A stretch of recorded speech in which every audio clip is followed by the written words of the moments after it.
And it is for that I propose to make this appeal. Let us leave aside slogans.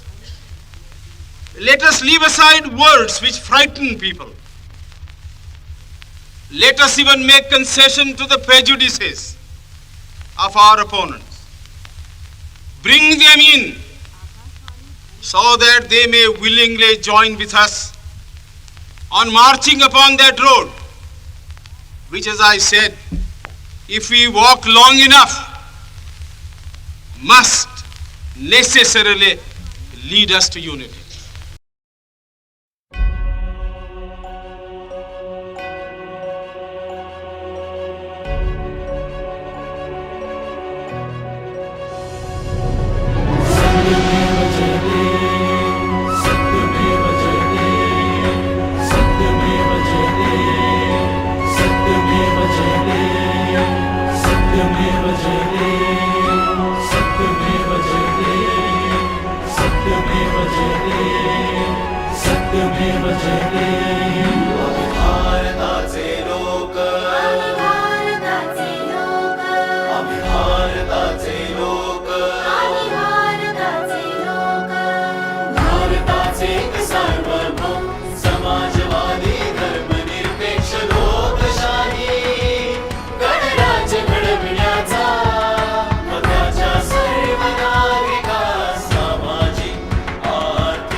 नमस्कार.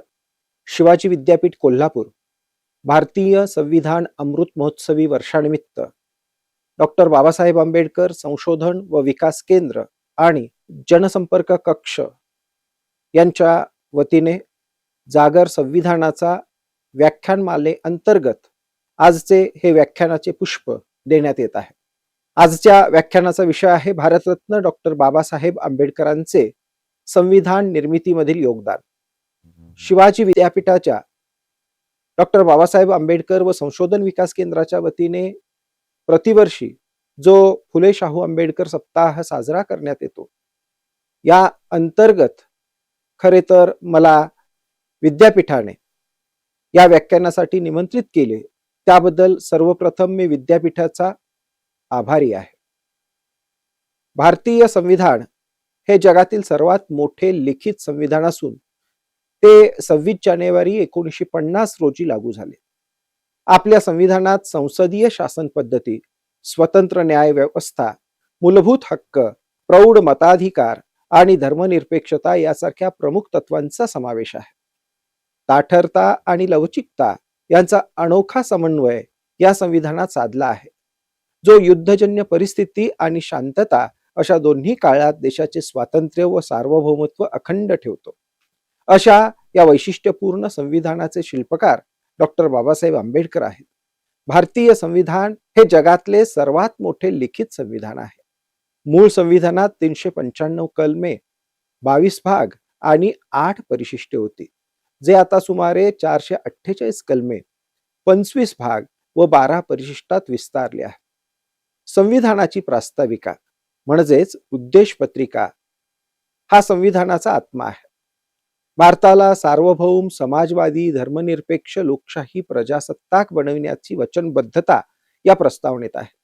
संघराज्य व केंद्र यांच्यातील सुयोग्य समतोल, स्वतंत्र आणि एकात्मिक न्यायव्यवस्था, धर्मनिरपेक्ष राज्य, प्रौढ मताधिकार, स्वायत्त निवडणूक आयोग, देशाच्या संरक्षणासाठी आणीबाणीची तरतूद ही भारताच्या संविधानाची प्रमुख वैशिष्ट्ये आहेत. भारत हे राज्यांचा संघ, युनियन ऑफ स्टेट्स आहे, परंतु कठीण काळात केंद्र सरकार अधिक शक्तिशाली होते. येथे राज्याला स्वतःचा कोणताही अधिकृत धर्म नाही, परंतु येथे सर्व धर्मांना समान वागणूक दिली जाते. समाजवाद हा संविधानाचा गाभा आहे. त्यामुळे सर्वसामान्य जनतेच्या हितरक्षणाची जबाबदारी शासनावर येते. अशा या वैशिष्ट्यपूर्ण संविधानाच्या निर्मितीमधील भारतरत्न डॉक्टर बाबासाहेब आंबेडकरांचे योगदान आज आपण समजून घेतले पाहिजे. भारत इंग्रजांच्या गुलामगिरीतून मुक्त होण्यापूर्वी भारतात एकूण 565 संस्थाने होती. त्यांनी सुमारे 48% इतका भूभाग व्यापला होता. उरलेला भूभाग इंग्रजांच्या अखत्यारीत होता. राज्यकारभाराच्या सोयीसाठी इंग्रजांनी भारताची 11 प्रांतांमध्ये विभागणी केली होती. अनेक भाषा, अनेक संस्कृती, अनेक धर्म, अनेक पंथ, हजारो जाती यामध्ये विभाजित असलेल्या भारतीयांना एकसंघ बनविणे हेच मोठे आव्हान होते. या सांस्कृतिक, सामाजिक, भाषिक विविधतेला एकात्म बनविण्याचे महत्वपूर्ण आव्हान तत्कालीन भारतीय नेत्यांपुढे होते. इंग्रजांच्या जुलमी राजवटीला विरोध करत असताना भारतीय जनता एकत्र येऊन लढत होती. त्यातूनच पुढे स्वतंत्र व सार्वभौम भारताची संकल्पना साकारली गेली. त्याचे पूर्णत्व रूप म्हणजे भारतीय संविधानाची निर्मिती होय. भारताचा स्वातंत्र्य लढा जसजसा तीव्र होऊ लागला तसतशी इंग्रजांची भूमिका बदलत गेली. तुम्हाला स्वातंत्र्य दिले तरी तुम्ही देश कसा चालवणार, असा मूलभूत प्रश्न त्यांनी उपस्थित केला. त्याच वेळी भारताला स्वतःचे स्वतंत्र संविधान निर्माण करावे लागेल याची जाणीव झाली. भारत मंत्री मॉन्टेग्यू यांनी 20 ऑगस्ट 1817 रोजी भारताला क्रमाक्रमाने स्वातंत्र्य देण्याची घोषणा केली आणि भारतीयांची मते जाणून घेण्यासाठी भारतभर दौरे काढले. त्याचा अहवाल 1918 मध्ये मॉन्टेग्यू चेम्सफर्ड अहवाल नावाने प्रसिद्ध झाला. भारताला राजकीय अधिकार देत असताना मतदानाचा अधिकार कोणाला द्यावा हे ठरविण्यासाठी साऊथबरो यांच्या अध्यक्षतेखाली फ्रेंचाइज कमिटी पाठवण्यात आली. या काळात मॅट्रिक परीक्षा उत्तीर्ण झालेले लोक आणि आयकर भरणारे लोक यांनाच मताचा अधिकार होता. त्यामुळे अस्पृश्य वर्ग मताधिकारापासून वंचित होता. या कमिटी समोर डिप्रेस्ड क्लास मिशनचे विठ्ठल रामजी शिंदे यांनी दिनांक 27 जानेवारी 1919 रोजी साक्ष दिली. त्यावेळी ते म्हणाले, अस्पृश्यांना स्वतंत्र व थेट डायरेक्ट प्रतिनिधित्व न देता त्यांच्या हिताच्या संरक्षणाची जबाबदारी उच्चवर्णीय हिंदू प्रतिनिधींवर सोपविण्यात यावी. अर्थातच डॉक्टर आंबेडकरांना हे मत मान्य नव्हते, कारण तत्पूर्वी 1911च्या जनगणनेने हे सिद्ध झाले होते की भारतात 6 कोटी जनता अस्पृश्य म्हणून ओळखली जाते. त्यांना उच्चवर्णीयांकडून कोणत्याही प्रकारे मानवी हक्क दिले जात नाहीत. म्हणूनच डॉक्टर बाबासाहेब आंबेडकर यांनी आपली साक्ष देताना असे सांगितले, शासनात जसे अनेक विचारांचे प्रतिनिधित्व असायला हवे तसेच विविध समूहाच्या व्यक्तींचेही प्रतिनिधित्व हवे. सरकार हे लोकांसाठी नको तर लोकांचे सरकार हवे. अस्पृश्य हे हिंदूंपेक्षा वेगळे असल्यामुळे त्यांना लोकसंख्येच्या प्रमाणात स्वतंत्र प्रतिनिधित्व मिळाले पाहिजे. तसेच मताचा अधिकार देखील मिळाला पाहिजे. या घटनेनंतर डॉक्टर आंबेडकरांचा सार्वजनिक जीवनात प्रवेश झाला. त्या काळात गांधीजी व काँग्रेस यांना अस्पृश्य हे हिंदू समाजापासून वेगळे आहेत हे मान्यच नव्हते. त्यामुळे भारतीय अस्पृश्यांच्या वतीने बोलण्याचा हक्क आणि अधिकार काँग्रेसलाच आहे असे ते म्हणत असत. यानंतरच्या काळात 17 डिसेंबर 1919 रोजी शाहू महाराजांनी डॉक्टर आंबेडकरांची आवर्जून परळ, मुंबई येथे भेट घेतली. त्यांना 2,500 रुपये भेट दिले. त्यातूनच पुढे मूकनायकचा पहिला अंक 31 जानेवारी 1920 रोजी प्रसिद्ध होऊ शकला. 21-22 मार्च 1920 रोजी माणगाव परिषद झाली. तर 30 मे ते 9 जून 1920 या काळात नागपूर येथे अस्पृश्य परिषद भरली. या सर्वांमधून डॉक्टर आंबेडकर हे अस्पृश्यांचे पुढारी म्हणून पुढे आले. हिंदूंनी अस्पृश्यांना गुलाम केले असून अस्पृश्यांना स्वतंत्र राजकीय व सामाजिक अधिकार मिळायला हवेत हे मुद्दे पुढे आले. आपले म्हणणे स्पष्ट करण्यासाठी डिसेंबर 1927 मध्ये डॉक्टर आंबेडकरांनी महाड येथे चवदार तळ्याचा सत्याग्रह केला. त्यातून इंग्रजांना हे दाखवून दिले की हिंदू लोक जरी अस्पृश्य हे हिंदू आहेत असे म्हणत असले तरी ते अस्पृश्यांना जनावरांपेक्षा हीन वागणूक देतात. 3 फेब्रुवारी 1928 रोजी सायमन कमिशन भारतात आले. त्यावेळी बाबासाहेबांनी त्या कमिशनची भेट घेऊन असे मत मांडले, अस्पृश्यता हा सामाजिक प्रश्न असला तरी स्वराज्याची घटना तयार करताना अस्पृश्यांची प्रगती होईल या दृष्टीने घटना तयार करण्यात यावी. यावेळी त्यांनी 180 पानांचा अहवाल कमिशनला सादर केला. हा अहवाल सायमन कमिशनच्या अहवालापेक्षाही मोठा होता. आंबेडकरांनी राज्यशास्त्र, अर्थशास्त्र, ऐतिहासिक घटना यांच्या संदर्भात केलेली अभ्यासपूर्ण मांडणी व अस्पृश्योद्धाराची तळमळ पाहून ब्रिटिश पंतप्रधान अमेरी भारावून गेले.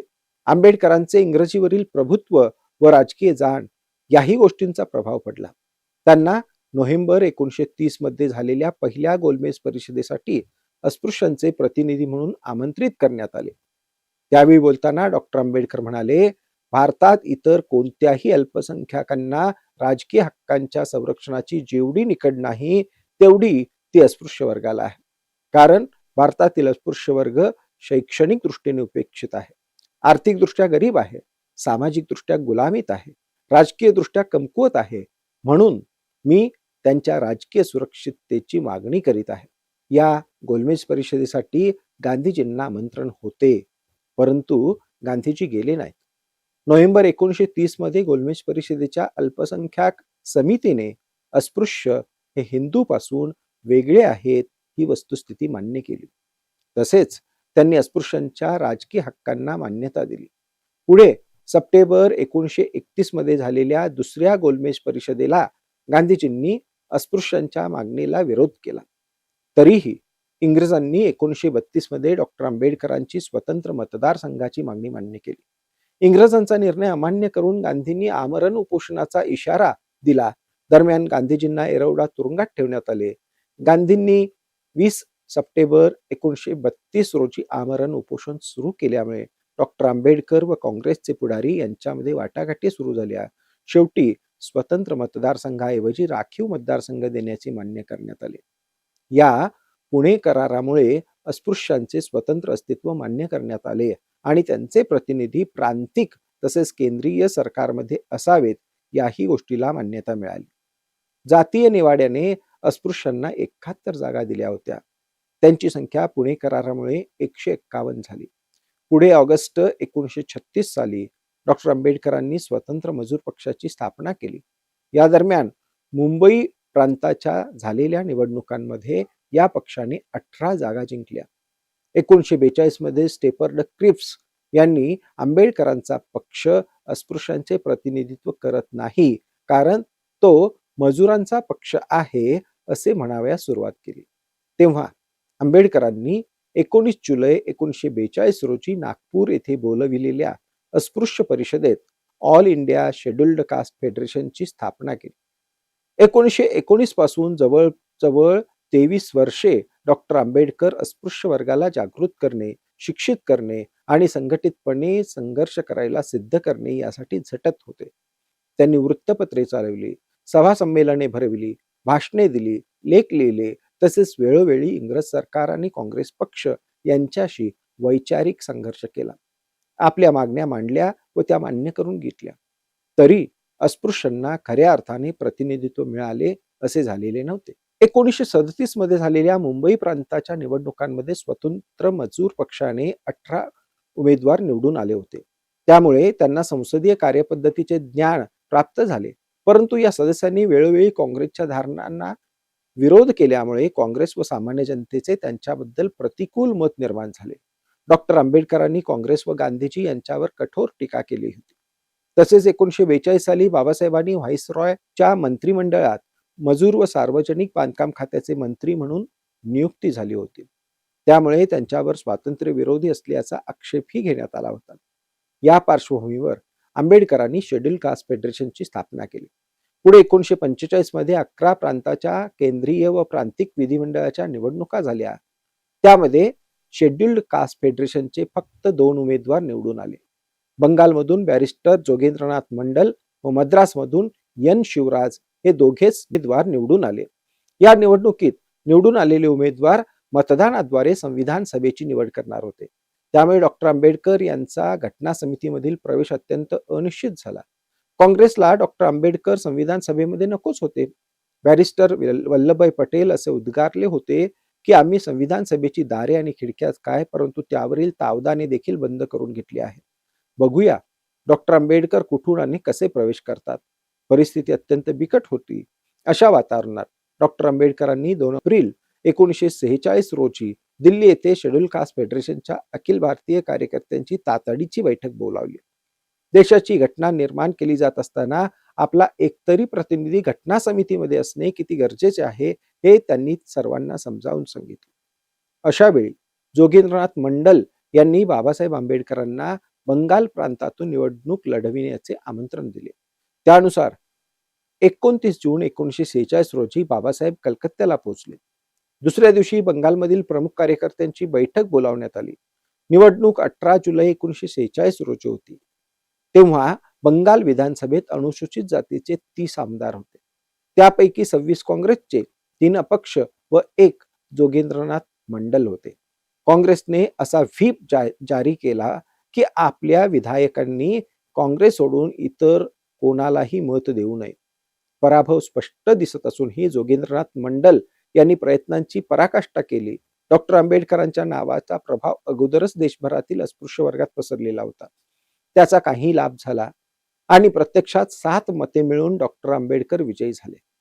Jogendranath Mandal schedule caste federation, Nagendra Narayan Roy स्वतंत्र, मुकुंद विहारी मल्लिक स्वतंत्र, द्वारकानाथ बरुआ काँग्रेस, गयानाथ विश्वास काँग्रेस, क्षेत्रीनाथ सिन्हा काँग्रेस, बिरसा सिन्हा काँग्रेस यांनी आंबेडकरांना मतदान केले. त्यामुळे अशक्यप्राय वाटणारी अनमोल संधी बाबासाहेबांना मिळाली. ते घटना समितीचे सदस्य बनले. अस्तित्वात आलेली संविधान सभा 385 सदस्यांची होती. त्यामध्ये विविध प्रांतातील प्रतिनिधी 292 होते, तर संस्थानिकांचे प्रतिनिधी 93 होते.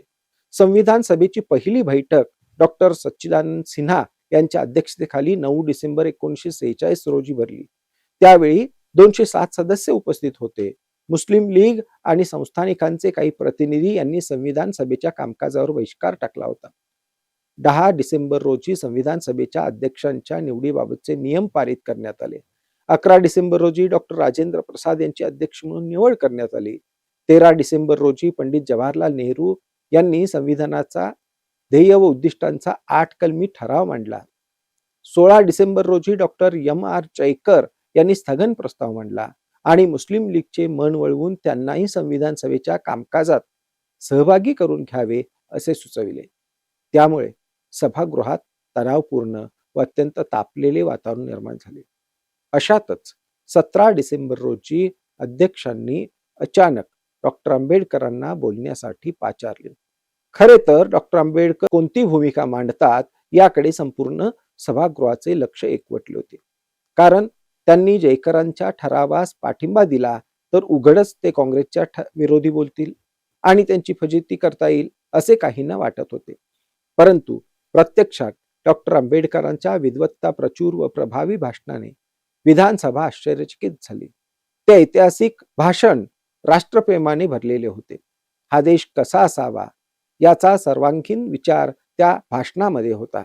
तसेच जरी विविध समूह गटाचे लोक एकत्र येथे संघर्षरत असले तरी जगातील कोणतीही शक्ती राष्ट्र होण्यापासून आम्हाला रोखू शकत नाही असा दृढ संकल्प होता.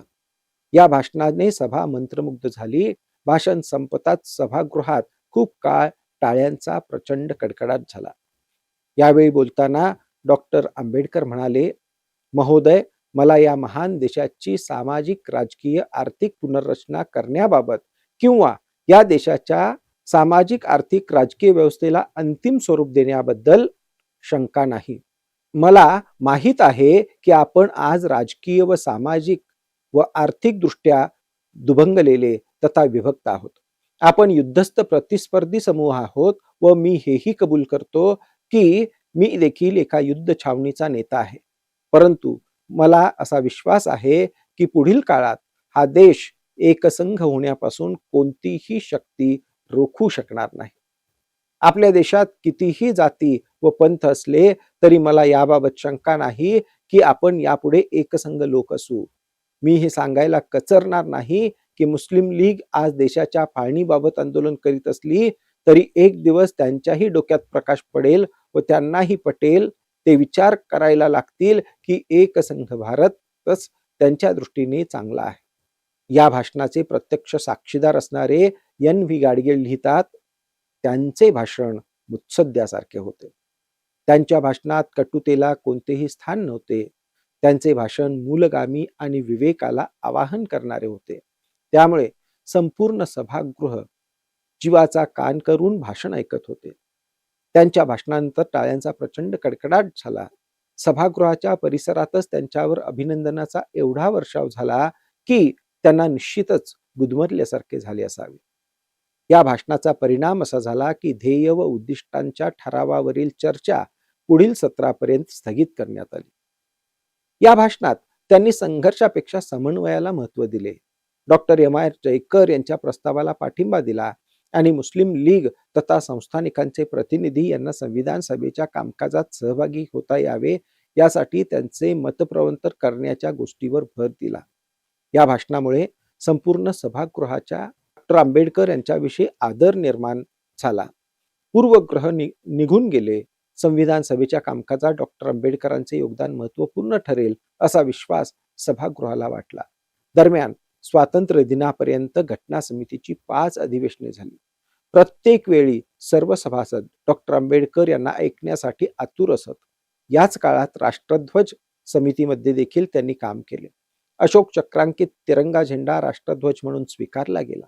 उपसमितीच्या कामातून आस्था व निष्ठा प्रकट होत होती. कॅबिनेट मिशनने अशी शिफारस केली होती की मूलभूत अधिकार, अल्पसंख्याक आदी विषयांसाठी सल्लागार समिती गठीत करावी. त्यानुसार संविधान सभेने सरदार पटेल यांच्या अध्यक्षतेखाली 24 जानेवारी 1947 रोजी 50 सदस्यांची एक समिती गठीत केली. या समितीच्या अंतर्गत 4 उपसमित्या करण्यात आल्या.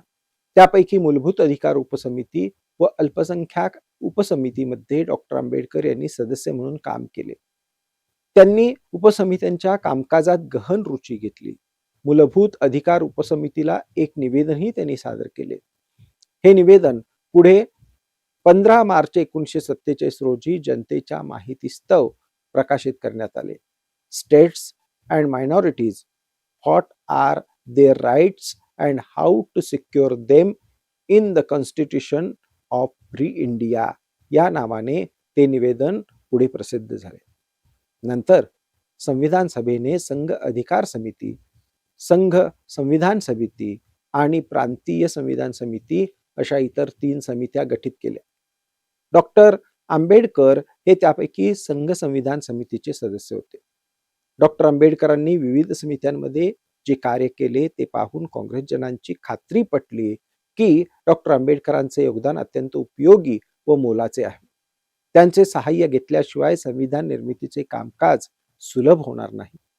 पुढे 15 ऑगस्ट 1947 रोजी भारत स्वतंत्र झाला. परंतु त्याच वेळी भारत पाकिस्तान फाळणी देखील झाली. डॉक्टर आंबेडकर ज्या बंगाल प्रांतातून निवडून आले होते तो प्रांत पाकिस्तानात गेल्यामुळे आंबेडकरांचे सदस्यत्व रद्द झाले. मात्र तोपर्यंत डॉक्टर आंबेडकरांच्या विद्वत्तेचा व अभ्यासू वृत्तीचा मोठा प्रभाव निर्माण झाला होता.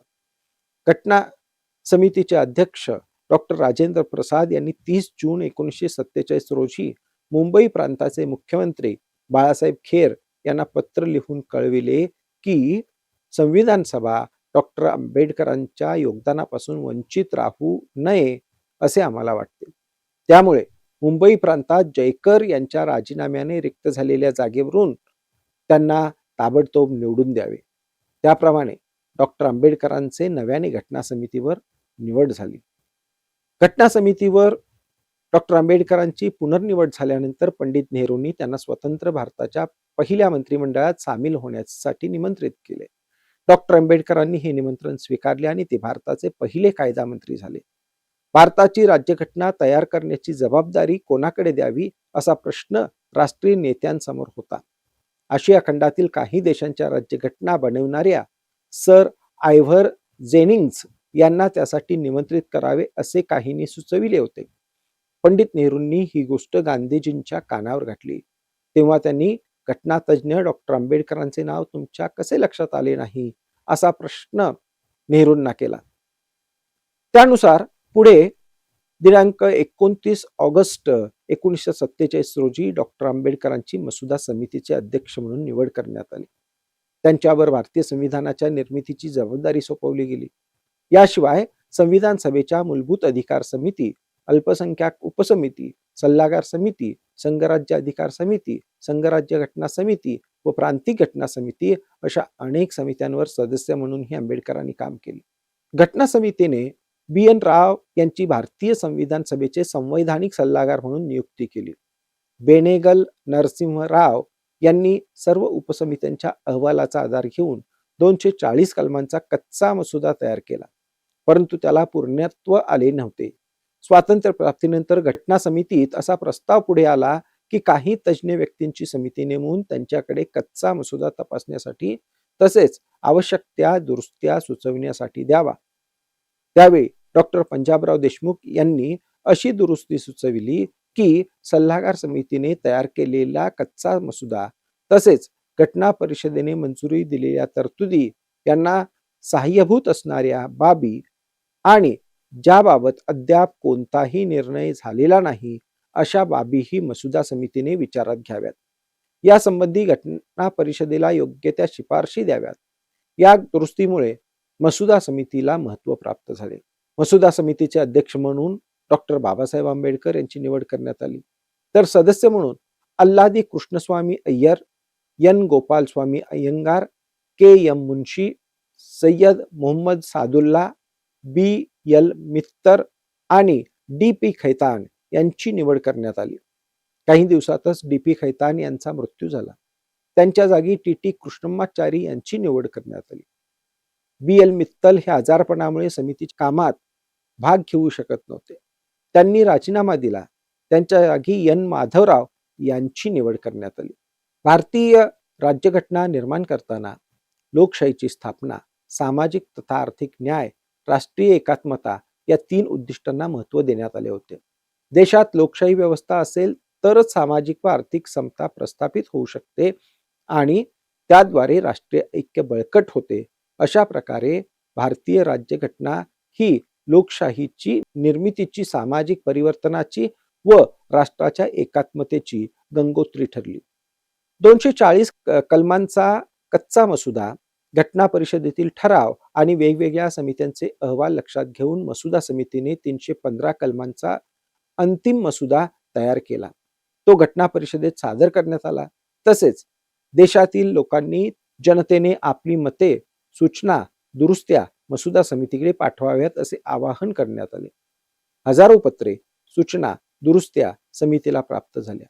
मसुदा समितीने 7635 दुरुस्त्यांपैकी 2473 दुरुस्त्या सभागृहात मांडल्या व त्यावर व्यापक चर्चा होऊन त्यापैकी काही स्वीकारल्या गेल्या. मसुदा समितीचे कामकाज 30 ऑगस्ट पासून सुरू झाले. 13 फेब्रुवारी 1948 पर्यंत 44 बैठका झाल्या. 21 फेब्रुवारी 1948 रोजी घटनेचा पहिला मसुदा संविधान सभेच्या अध्यक्षांना देण्यात आला. नोव्हेंबर 1948 रोजी तो घटना समितीपुढे चर्चेसाठी आला. 26 नोव्हेंबर 1949 रोजी संविधान मंजूर झाल्याचे घोषित करण्यात आले. मूळ भारतीय संविधानात 22 भाग, 395 अनुच्छेद आणि 8 अनुसूची होत्या. या नंतरच्या घटना दुरुस्तीनुसार काही भाग आणि अनुच्छेदाची संख्या वाढली, पण मूळ संरचना तशीच राहिली. 2 वर्षे, 11 महिने आणि 18 दिवस संविधान सभेचे कामकाज चालले. या काळात डॉक्टर आंबेडकर भारताची संस्कृती, इतिहास, इतर देशांच्या घटना यांची उदाहरणे देऊन मौलिक विवेचन करीत असत. ते स्वतः इतरांचे विचार लक्षपूर्वक ऐकून घेत असत. योग्य सूचना स्वीकारण्याचा उमदेपणा त्यांच्याजवळ होता. तर काही वेळेला तर्क व विविध दाखले देऊन ते काही सूचना नाकारत असत. त्यांनी घटना समितीत केलेले प्रत्येक दीर्घ भाषण सभासदांची राजकीय दृष्टी प्रगल्भ करणारे होते. हा देश एक सार्वभौम राष्ट्र म्हणून कसा उभा राहिला पाहिजे याचे सुस्पष्ट चित्र आंबेडकरांनी संविधान सभेसमोर मांडले होते. त्यावर अनेक अंगांनी विचारविनिमय होऊन ते स्वीकारले गेले. म्हणून शेवटी घटना समितीचे अध्यक्ष डॉक्टर राजेंद्र प्रसाद आपल्या समारोपाच्या भाषणात म्हणाले की मसुदा समितीचे अध्यक्ष म्हणून केलेली डॉक्टर आंबेडकरांची निवड हा संविधान सभेचा सर्वात योग्य निर्णय होता. राज्यघटना तयार करण्याचे काम जसजसे पुढे सरकू लागले तसतसे मसुदा समितीचे महत्व आणि जबाबदारी वाढत गेले. घटना परिषदेचे सभासद अधिकाधिक प्रमाणात मसुदा समितीवर विसंबून राहू लागले. याचे महत्वाचे कारण म्हणजे दुरुस्ती सुचवणे किंवा तत्व मांडणे ही एक सामान्य बाब असते. याला कायदेशीर भाषेत सुनिश्चित व स्पष्ट रूप देणे हे महत्वाचे असते. मसुदा समिती व एस एन मुखर्जी यांच्या नेतृत्वाखालील कर्मचारी हे कठीण काम करीत असत.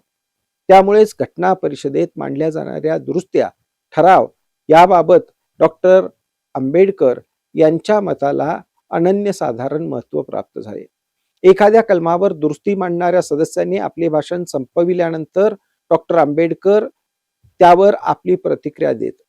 मी स्वीकारतो किंवा मी विरोध करतो अशी त्यांची संक्षिप्त प्रतिक्रिया असे. डॉक्टर आंबेडकरांनी दुरुस्ती स्वीकारली म्हणजे सारे सभागृह ते स्वीकारत असे किंवा त्यांनी दुरुस्ती नाकारली तर तो सभागृहाचा निकाल असे. अपवादात्मक परिस्थितीत डॉक्टर आंबेडकरांनी दुरुस्ती स्वीकारली तरी सभागृहाने ती नाकारली असेही घडले होते. अनेक सदस्यांना डॉक्टर आंबेडकर यांच्याकडून स्वीकार किंवा नकाराचे स्पष्टीकरण अपेक्षित असे. ते तसे बोलून दाखवत व ही कामत किंवा नसीरुद्दीन अहमद यांचे युक्तिवाद या दृष्टीने पाहण्यासारखे आहेत. यावरूनच डॉक्टर आंबेडकर यांचा व्यासंग घटना निर्मितीच्या कार्यावरील प्रभुत्व यांची साक्ष पडते. भारतीय राज्य घटनेतील सर्व महत्वाची कलमे केवळ बहुमताने नव्हे तर सर्वानुमते मंजूर करण्यात आली आहेत. याचे मोठे श्रेय काँग्रेसला जाते. घटना परिषदेत त्यांचे बहुमत होते, परंतु बहुमताच्या जोरावर घटनेतील तरतुदी मंजूर करून न घेता इतर सर्व पक्ष व गट यांच्या संमतीनेच त्या मंजूर करून घेण्याची प्रथा निर्माण करण्यात आली. भारतीय राज्यघटना कोणत्याच एका पक्षाच्या प्रभावाने निर्माण होऊ नये, ती सर्व देशवासियांची असली पाहिजे या उद्देशानेच हा सर्वसंमतीचा मार्ग स्वीकारण्यात आला. जिथे तीव्र मतभेद होते तेथे तडजोड आणि समायोजन हा मार्ग स्वीकारण्यात आला. त्यावेळी डॉक्टर आंबेडकरांनी महत्वाची भूमिका पार पाडली असे दिसते. तरतुदी किंवा दुरुस्ती स्वीकारणे किंवा नाकारणे याबाबत डॉक्टर आंबेडकरांनी केलेले विवेचन अतिशय मूलभूत व तर्कशुद्ध असे. त्याचा प्रभाव घटना समितीवर पडलेला दिसून येतो. संविधानाच्या मसुद्याचे प्रथम वाचन 4 ते 9 नोव्हेंबर 1948 या कालावधीत झाले. सर्वसाधारणपणे 8 महिने संविधानाचा मसुदा जनतेच्या अवलोकनासाठी खुला करण्यात आला होता.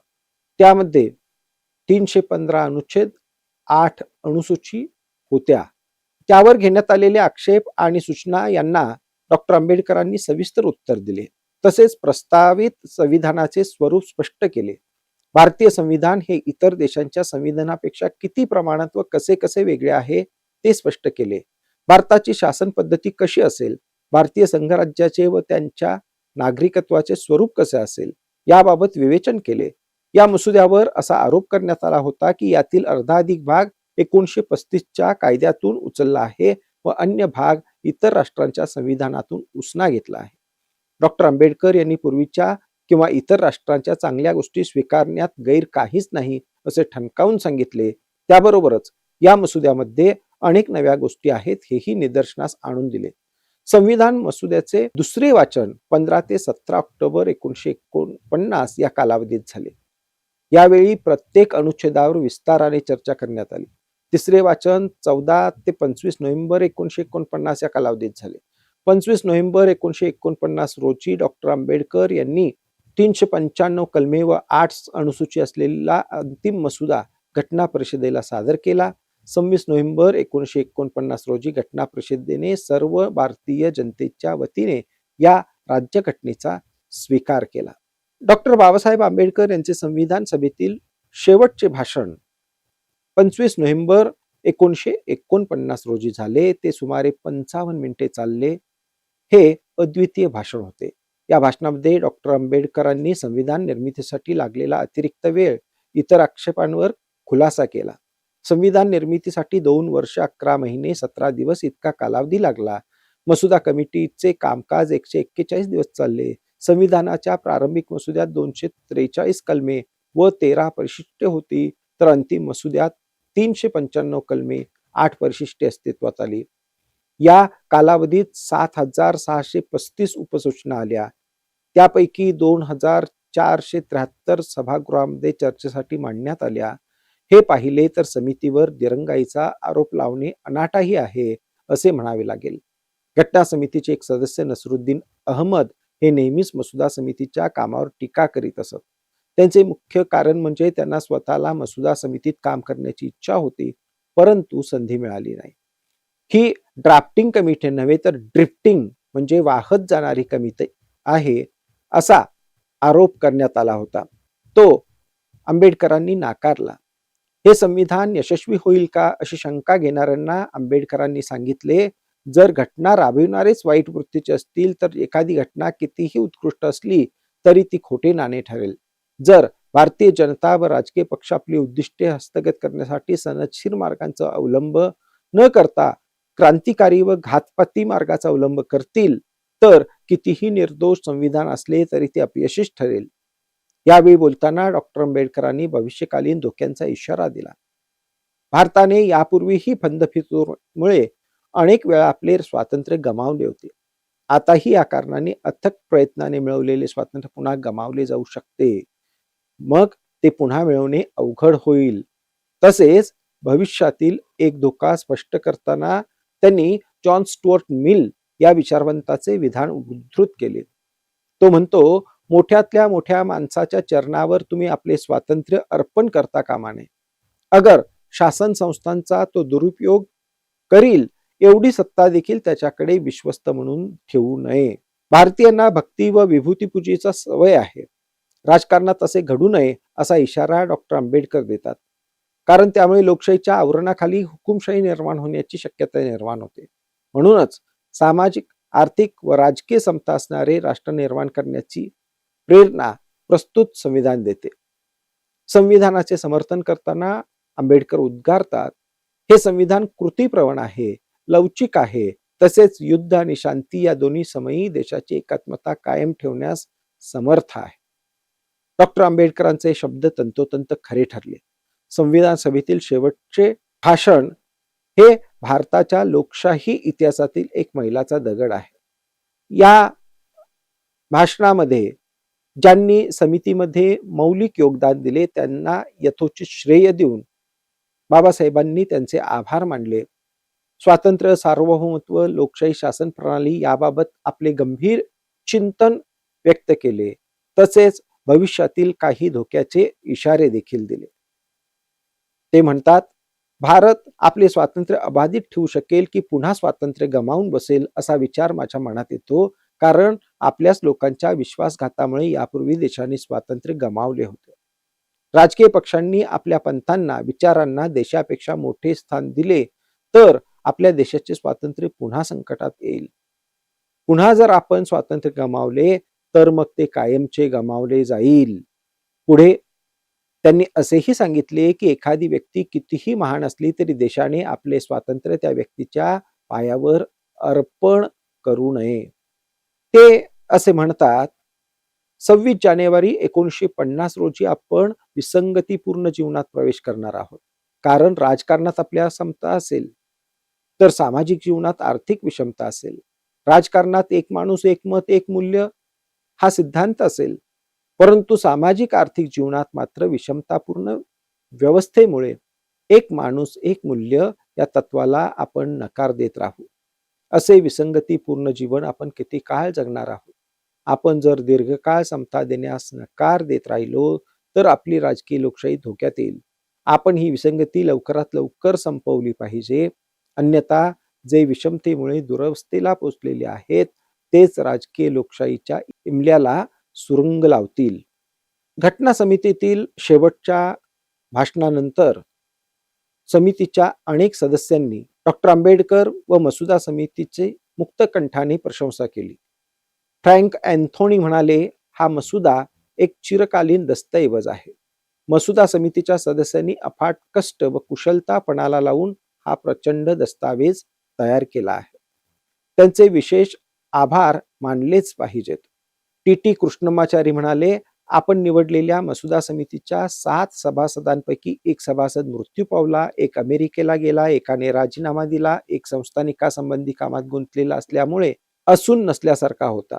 2 सभासद दिल्लीहून दूर होते, त्यांची प्रकृती बिघडल्यामुळे तेही उपस्थित राहत नसत. अशा रीतीने घटना तयार करण्याचा भार एकट्या आंबेडकरांवर पडला आणि ते कार्य त्यांनी आपल्या सखोल ज्ञानाने, परिश्रमाने, राष्ट्रप्रेमाने, दुर्बल शारीरिक अवस्थेतही कार्यक्षमतेने पार पाडले. तसेच घटना समितीत प्रत्येक कलमाचे स्पष्टीकरण करून विधेयक संमत होईपर्यंत त्यांनी केलेले कार्यही कौतुकास्पद आहे. एकंदर अस्पृश्यांच्या हितरक्षणाच्या मर्यादित हेतून धडपडणारे डॉक्टर आंबेडकर पुढे स्वतःच्या कर्तृत्वाने, योग्यतेने, विद्वत्तेने संविधान सभेचे आशास्थान बनले. मी सर्वात प्रथम भारतीय आहे आणि सर्वात शेवटी देखील भारतीयच आहे असे म्हणणारे आंबेडकर यांची राष्ट्रनिष्ठा वादातीत होती. त्यामुळेच त्यांना मसुदा समितीचे अध्यक्षपद मिळाले. अहोरात्र परिश्रम घेऊन त्यांनी ते काम एक हाती पूर्ण केले. अर्थातच संविधान सभा, भारतीय नागरिक त्यांचे सदैव ऋणी राहतील. कायद्यांचा कायदा निर्माण करून आंबेडकरांनी अतुलनीय साहस दाखवले. त्यामुळेच स्वातंत्र्याच्या 80 वर्षाच्या कालावधीत देश अखंड राहिला, विकसनशील राष्ट्र बनला.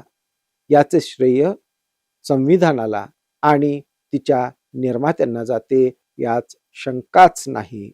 मी अशा थोर राष्ट्रनिर्मात्याला अभिवादन करतो. खरे तर आजचे हे व्याख्यान प्राध्यापक डॉक्टर श्रीकृष्ण महाजन सर देणार होते, परंतु त्यांचे अपघातामुळे दुःखद निधन झाले आणि त्यांची ही जबाबदारी मला पार पाडावी लागलेली आहे. हे व्याख्यान मी डॉक्टर श्रीकृष्ण महाजन यांच्या पवित्र स्मृतींना व कार्याला अर्पण करतो. हे व्याख्यान देण्याची संधी शिवाजी विद्यापीठाच्या डॉक्टर बाबासाहेब आंबेडकर संशोधन व विकास केंद्र आणि जनसंपर्क कक्षाच्या वतीने मला देण्यात आली. या दोनही विभागांचे मी आभार मानतो. धन्यवाद.